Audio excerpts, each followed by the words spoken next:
Okay, so the next concept I want to mention here is called gain margin. This is something which we will face in Nyquist plot as well. So from root locus we will find out the gain margin.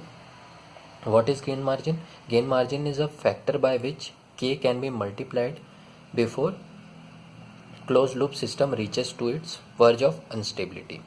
Means it's kind of a factor, it's a factor which will multiply by k. If you will multiply with the k, you will be at the verge of instability.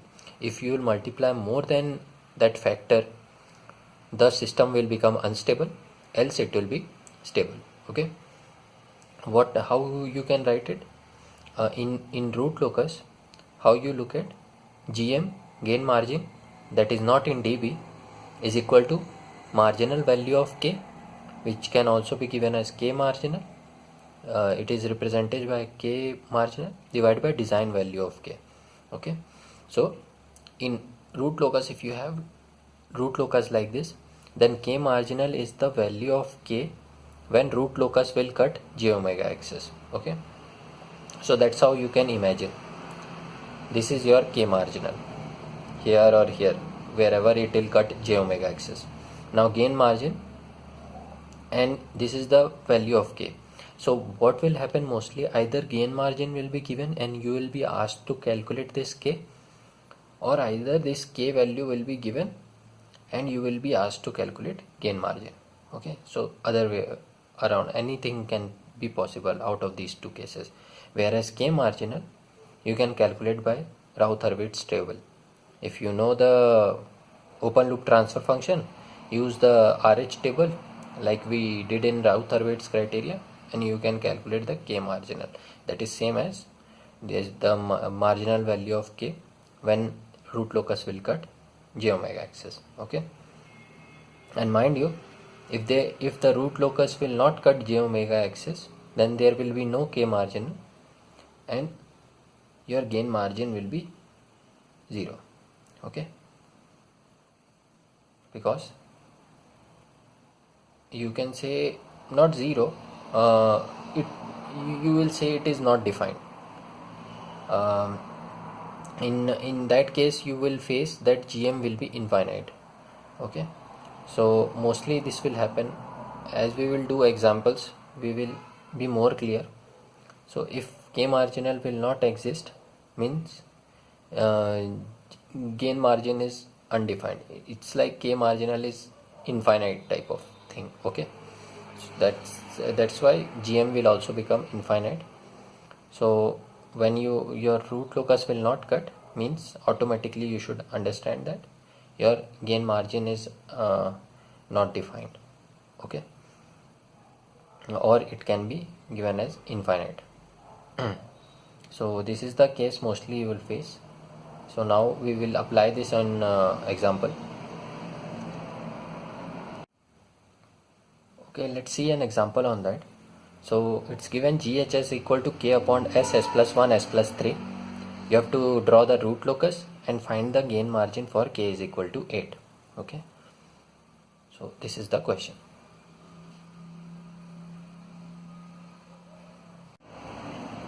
Okay, let's look at the solution. So I have directly made the root locus diagram. So by this time you should be able to judge how things are coming. So you can see the poles are at 0, -1 and -3, 0, -1, -3. And by looking at the real axis, I can judge that this part will be in root locus and this part will be in root locus. Why? Because odd numbers of poles are there on the right in this part of root locus. And then I saw 3 poles are there and no zeros. So p minus z will be 3. So number of asymptotes will be 3.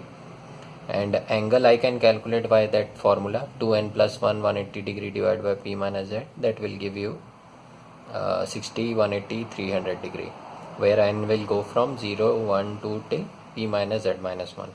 That is 3 minus 1, 2. So n is equal to 0, 1, 2. For n equal to 0, 60 degree, 1, 180 degree, 2, 300 degree. Okay, so this will be the case. So you can see this is 60 degree, this is 180 degree, and this is 300 degree. Okay, so these are the asymptotes, 3 asymptotes. Then centroid, you can see p minus z divided by the poles, sum of the real part of poles minus sum of the real parts of 0 divided by p minus z, you can calculate.